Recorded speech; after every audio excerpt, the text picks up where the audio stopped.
This is the Voice of Bold Business Radio, and I'm your host, Jessica Duell of Red Direction. You are listening to Program 12, The Secret to Bounce Back.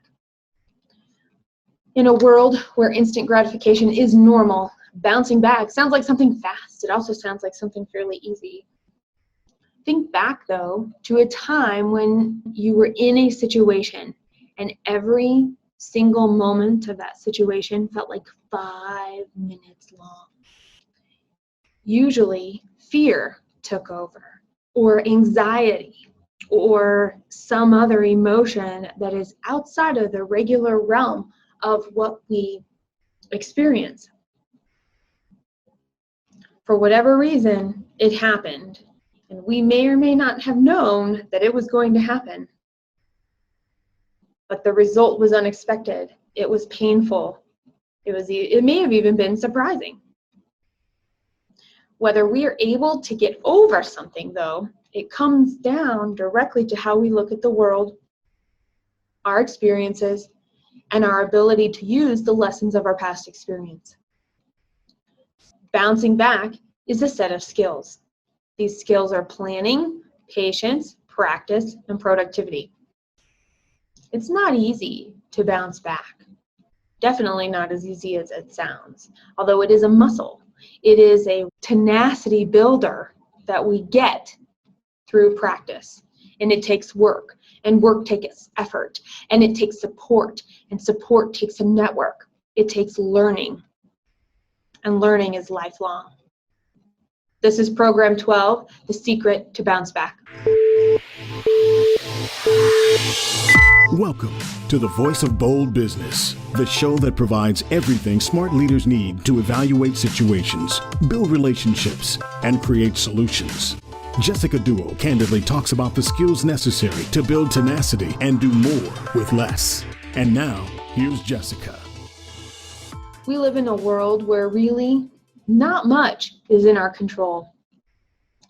So every action that we do take, what we choose to accept and take responsibility for,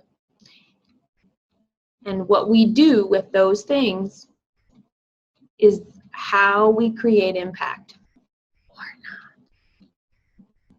It's with the skills of planning, patience, practice, and productivity that we apply to the things we commit to, because we know those are the things we are going to follow through on. So whether we get big bumps or small bumps, whenever they come up, we'll notice them. We'll notice them quickly. And that's through the ability to notice that we can evaluate and assess, and we can gather ideas to put around it to see if we can find a solution to remove our obstacle or issue and get toward our end goal.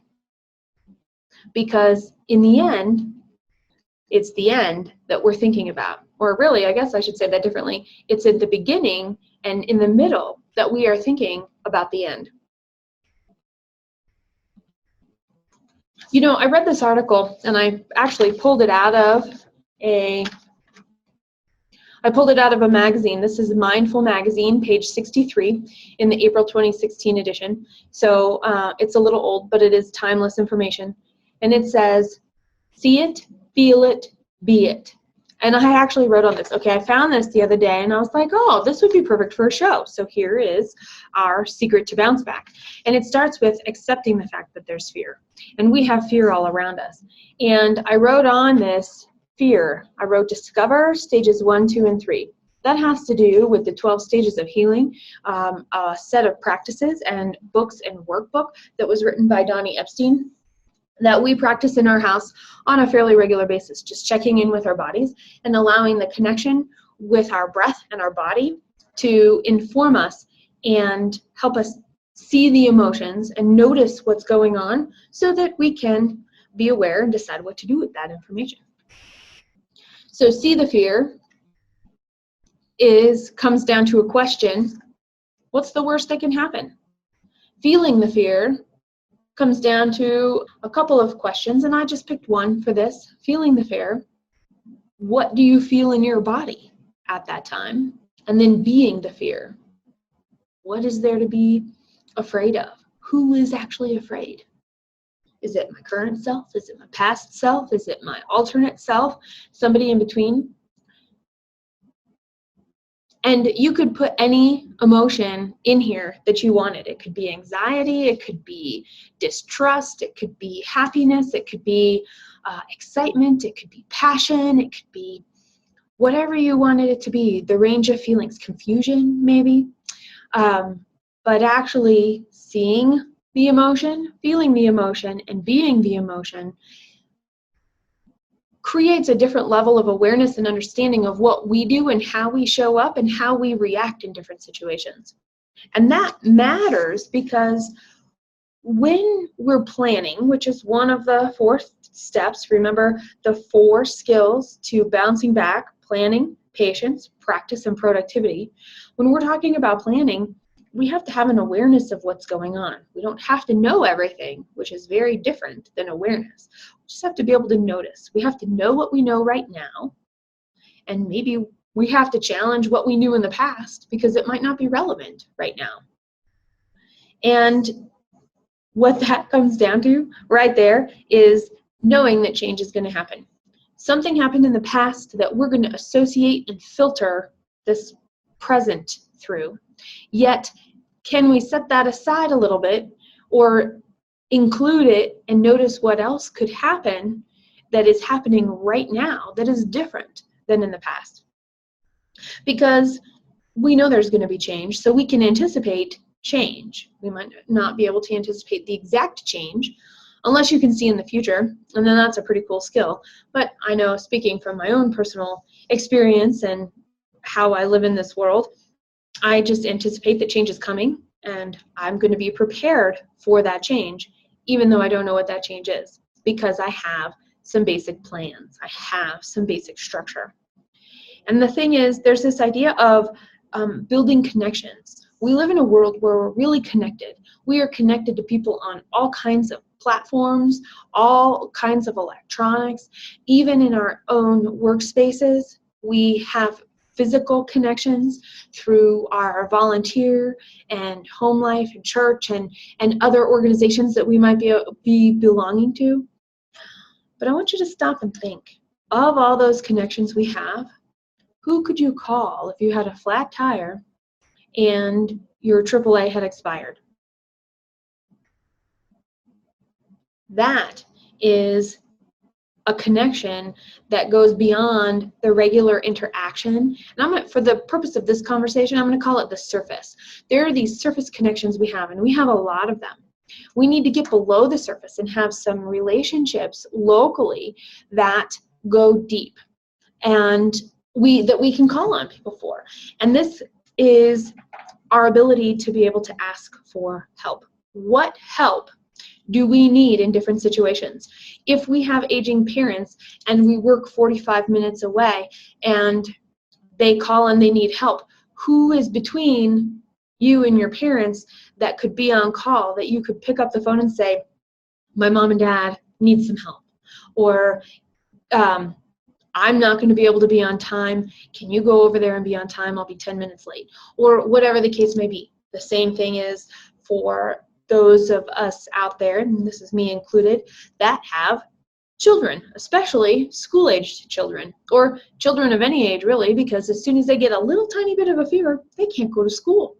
And that can throw off the whole day. It's out of our control. It's a change we have to encounter, or we know we're going to encounter, so we can plan for that. So who could we call? And what kind of relationships do we need to be able to make those calls and have that depth of being able to rely on somebody else besides ourselves? Because even though we're so connected today, we seem to have lost the art. And I'll tell you what, I struggle with this. I actually very much struggle with this. And a woman, her name is Sue Mackey. She is an incredible woman, and she was the one who pointed this out to me. She said, Jessica, you really need some sort of a network here. You need to be building this for your family.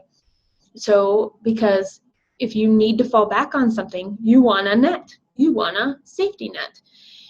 And knowing that, I'm going to talk about a program that she was involved in. I have to tell you, this was the coolest thing that that I had heard in a long time, and I actually use this to build this skill of having a personal safety net. So go to the website, personalsafetynet.com is what it is. Let me just double check. Personalsafetynets.com. I have it up because I wanted to make sure. Yep. And it'll be in the show notes, so you will be able to have that handy. And it talks about just recognizing the people that are around us that we can count on, and opening the conversation to let them know that you want to be able to count on them, and maybe find out if they can count on you too and what they could count on you for. Building and deepening those relationships below the surface. Now we're going to stop here because we're talking about planning, and they have 8 pillars of resilience.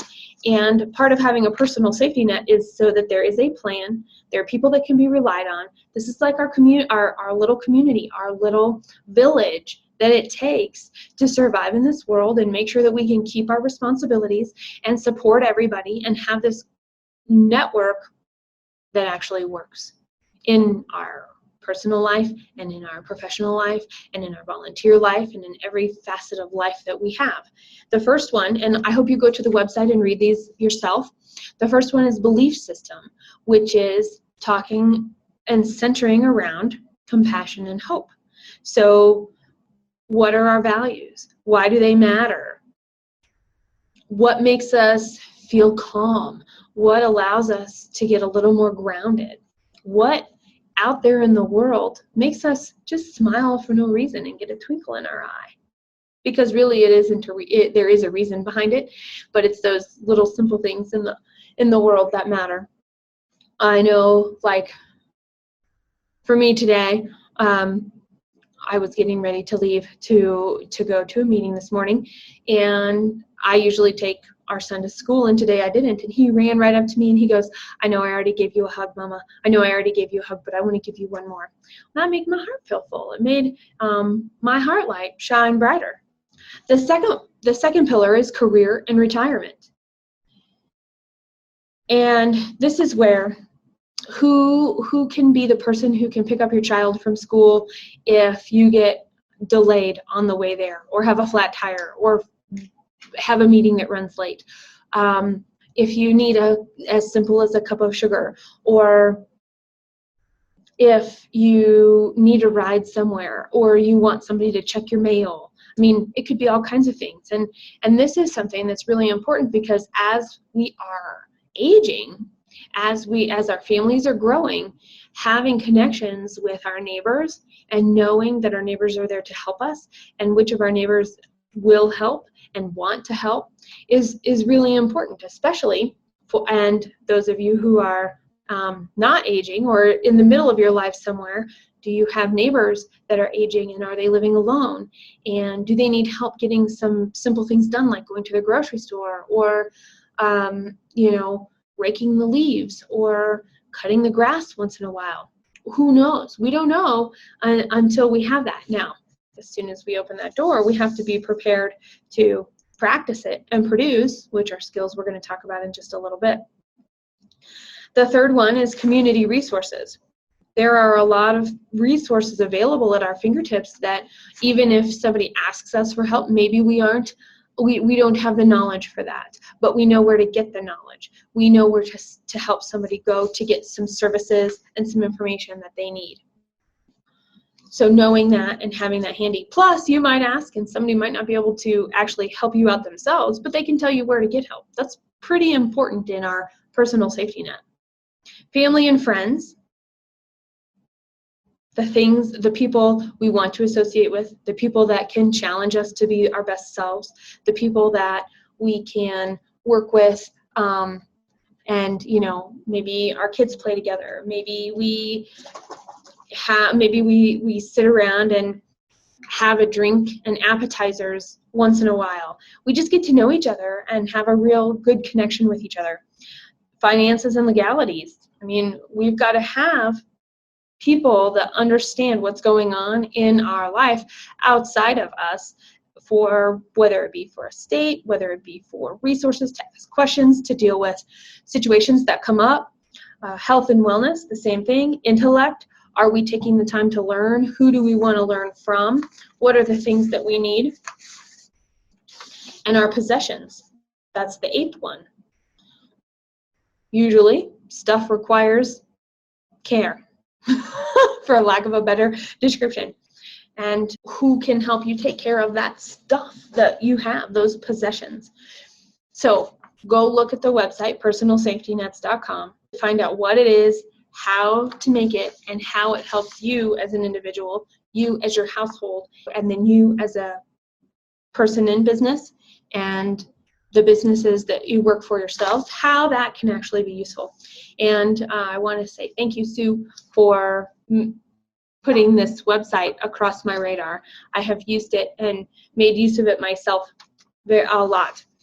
Because when we challenge assumptions, when we take a look at our personal safety net, we start having conversations with people, we might have made assumptions about somebody that they could or would or had willingness to help us, and in reality they can't, won't, or don't.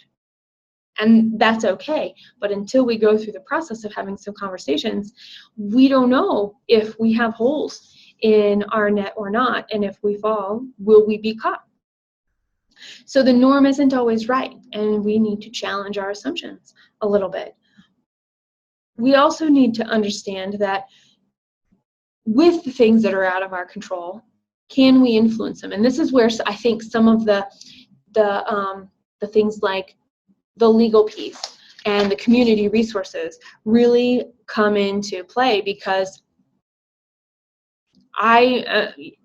you, we, all of us, we have our strengths, but we are not knowledgeable in everything, and nor should we pretend to be if somebody comes to us. But what we can be is we can be a resource. We can say, oh, I don't know about that, but I have a great referral. I have somebody that I know that does that.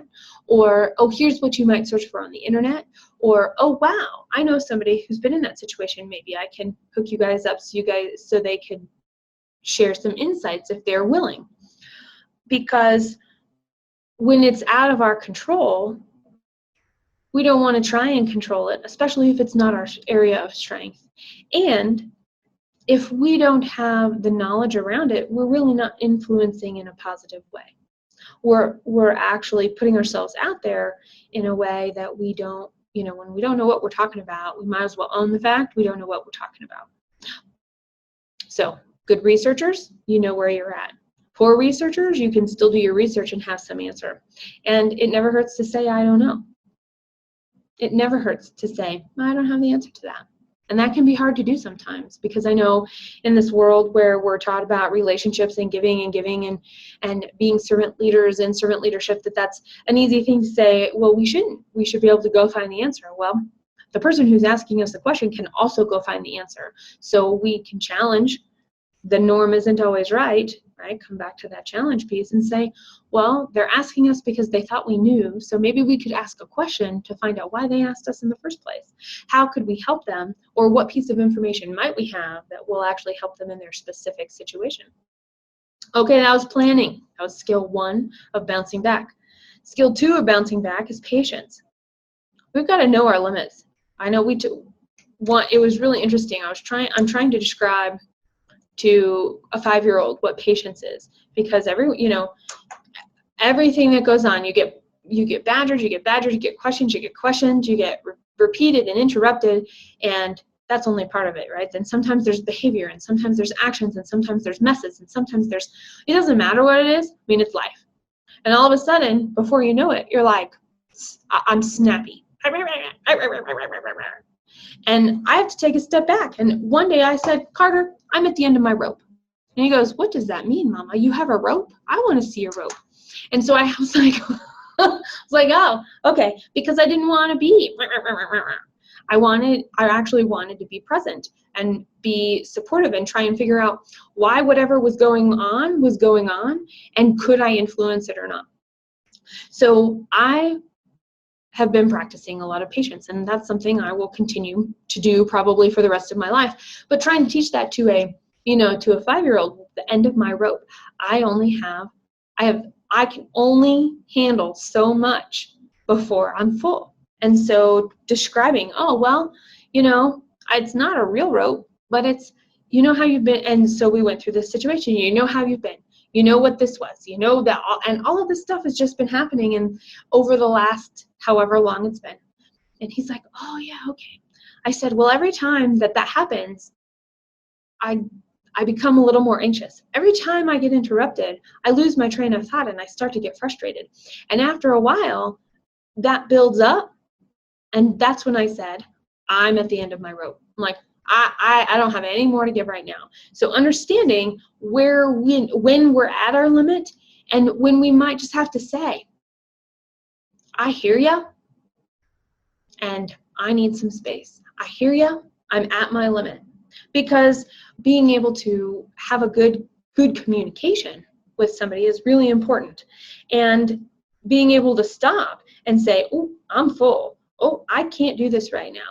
Oh, I understand this is important to you. May I come back to you later when I have a little bit more bandwidth, when I have a little bit more space, when I can actually fully pay attention to you. That's personal awareness. And it also is tied to your values. I mean, you want to be heard. You want to hear other people.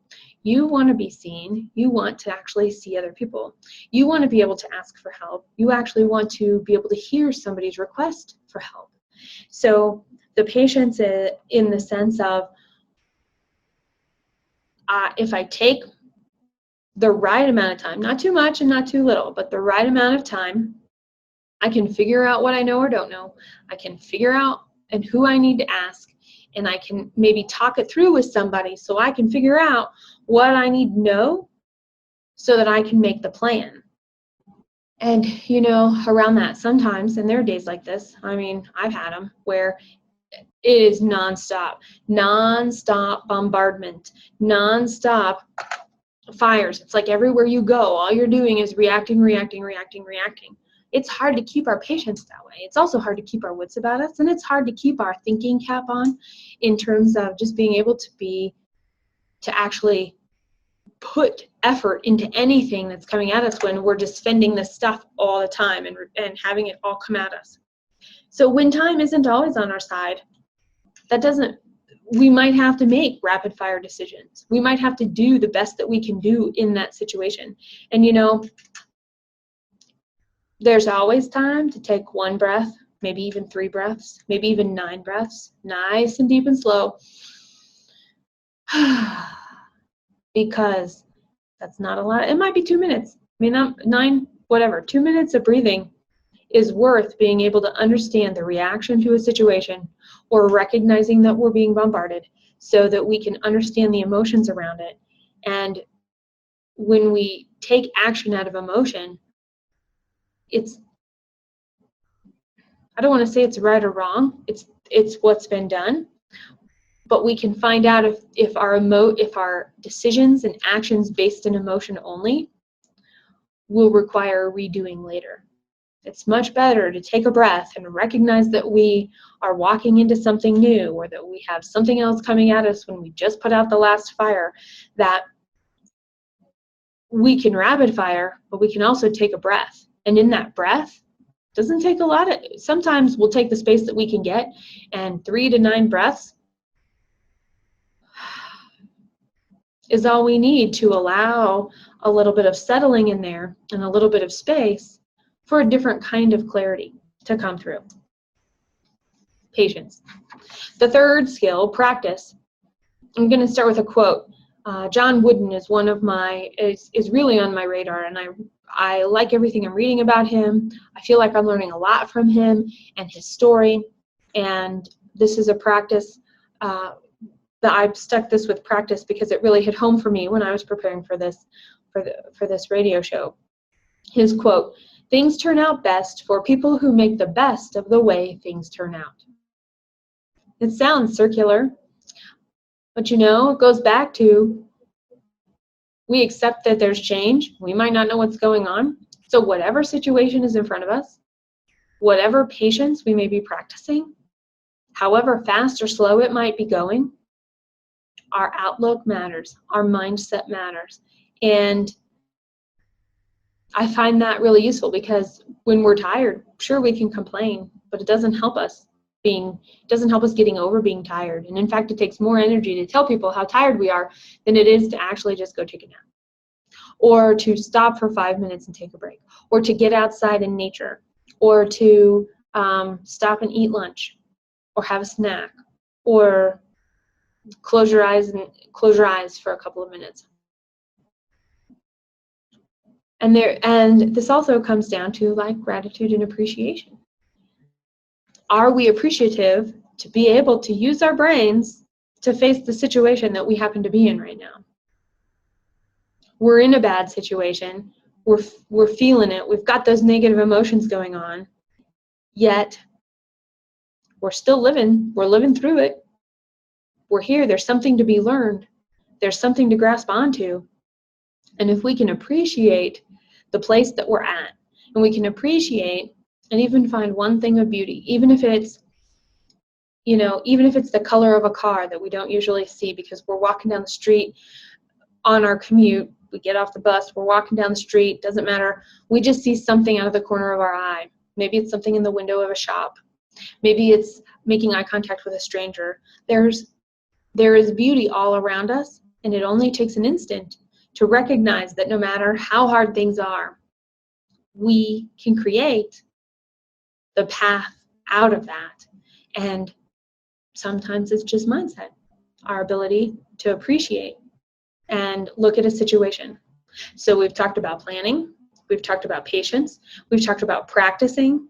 And the other thing I want to add to the skill of practice, are Stephen Covey's 7 Habits for Highly Effective People. I'll link to that in the show notes. And let me see, I should have the 7 of them really close and handy for us. Be proactive, number 1. Number 2, begin with the end in mind. Number 3, put first things first. 4, think win-win. 5, seek first to understand and then to be understood. 6, synergize. 7, sharpen the saw. And we're talking about practice. Beginning with the end in mind is an amazing practice. Where do you want to go? What is the intention? Why? What is that end game? What is the goal? And then look at what's the first step to get there. What's the path that makes sense? And remember, I'll link to all 4 of those in the show notes. I'm a big fan of that though, and it's going through the steps. And by the way, sharpening the saw is practicing the skills and practicing the skills. So keeping bounce back, coming back from a place of fear, overcoming fear, things like that. It's really important to take our past experiences and be able to use them without being held back by them. The 4th skill in bounce back is productivity. Here's another quote from John Wooden. I told you, he's making a real big impact in my life right now. If you're not making mistakes, then you're not doing anything. I'm positive that a doer makes mistakes. And I love that because a lot of us, we stay busy and we're taking action and we're actually full. If you look at us, our schedules are full, our actions are full. We're always running from one thing to the other. But if there's no impact, if there's no learning, if there's no outcome from that, we're really not doing anything. We're a hamster on a wheel. And being a hamster on a wheel is, well, if that's how you want to live, that's fine. It's kind of like putting your head in the sand if you were an ostrich, or pretending to be an ostrich and sticking your head in the sand. It's avoidance of what could be done. It's avoidance of stepping up and actually doing what you know you can do completely. So this concept of failure comes in here because the only way to know that we're making an impact and we're productive is to know that we haven't done it in the past and have the experience of, oh, I didn't get any result from that. Or, oh, no matter how much of that I didn't move anywhere. I didn't glean anything. I didn't learn anything. At the same point in time, recognizing our accomplishments is a pretty big deal. And I know for some of us, that's a very hard thing to do.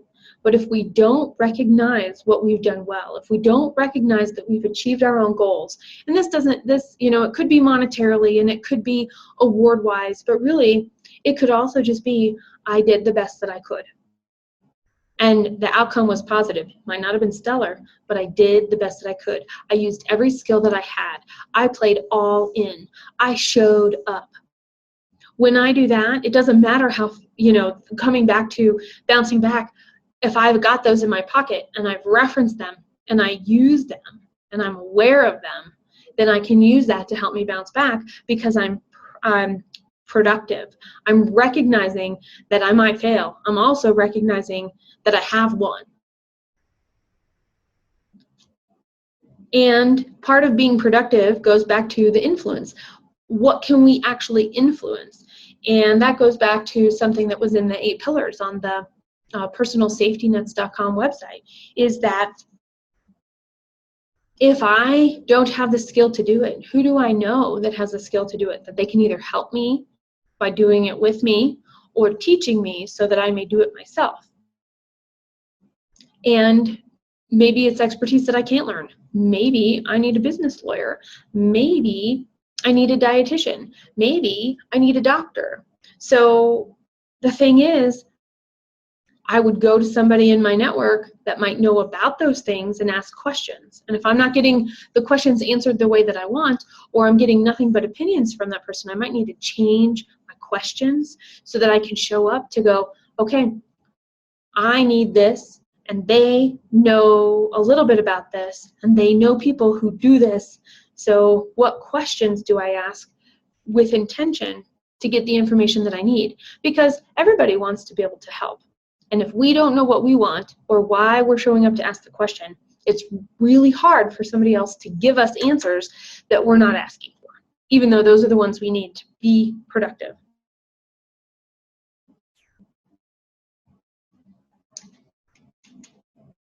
When I think of bounce back and the way that it's used, I'm going to just start wrapping up with that. People fall, whether it's from a scandal, whether it's from a poor choice, whether it's from, personal this or personal that. We have choices.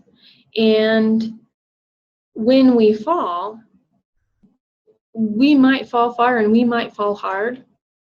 And if we have these skills, if we can plan, so we know we have people we can rely on, and if we have patience so that we know we can get through it, it might just take a little bit of time, but we're aware. If we can practice things like appreciation and have habits that keep moving us forward, even if we fall backward, we still end up moving forward. We don't fall backward. We don't have to fall backward and stay there. And in terms of productivity, understanding what it means to fail, understanding what it means to win, and using them both to create the energy to move forward again. I think time is really important because bounce back, it's like you bounce a ball, you throw it on the ground and it bounces up. And the harder that you bounce it down, the harder it goes up. What we have to remember is, it's one of the physics things, every action has an equal and opposite reaction. So the harder that you bounce that ball against the ground, the higher it's going to go, which means if we're talking about bouncing, we might be bouncing really farther than we need to be. So bouncing back doesn't have to be fast, and I wanted to come back to time for just a minute on that. We want to be able to take the time that we need, the time that is necessary, and maybe the time that we have, if we're limited on time, to be able to figure out how to bounce to the place that we need to come back to getting on the path for the outcome that we want. It's not easy, and it's not fast, and there is no instant gratification. But practicing and doing things that help planning, that help with patience, that help with the practicing, so the actual doing, the behaviors, and the recognizing the productivity or lack thereof, or the effort of even trying, gets us the skill sets so that when we bounce, we can control how fast we're falling, so we can control how fast we're bouncing up, and stopping where we want to stay on our path. I'm glad you were here today to talk about Bounce Back with me. And that's the next step. I said to talk about it with me. So make sure and leave a comment. Share us your story as a leader, a person that's living in this world that has bounced back from something. Share your story. Tell us what your experience is and how planning, patience, practice, and productivity fit into your process of bouncing back so that we can learn from you and learn together. This is Jessica Duell, and you will find all the program notes at thevoiceofboldbusiness.com, program 12, or just go to the website, voiceofboldbusiness.com, and search The Secret to Bounce Back. Intentional action every day builds our skills. It's when we choose to take the time to practice and be productive and have patience and plan that we embrace the secret to bounce back. Subscribe at thevoiceofboldbusiness.com and get more information, program notes, and past episodes. Bold leaders approach each situation and focus on action to achieve a higher level of leadership. Jessica Duell, your business advocate, is the host of the Voice of Bold Business Radio. Thank you for joining us.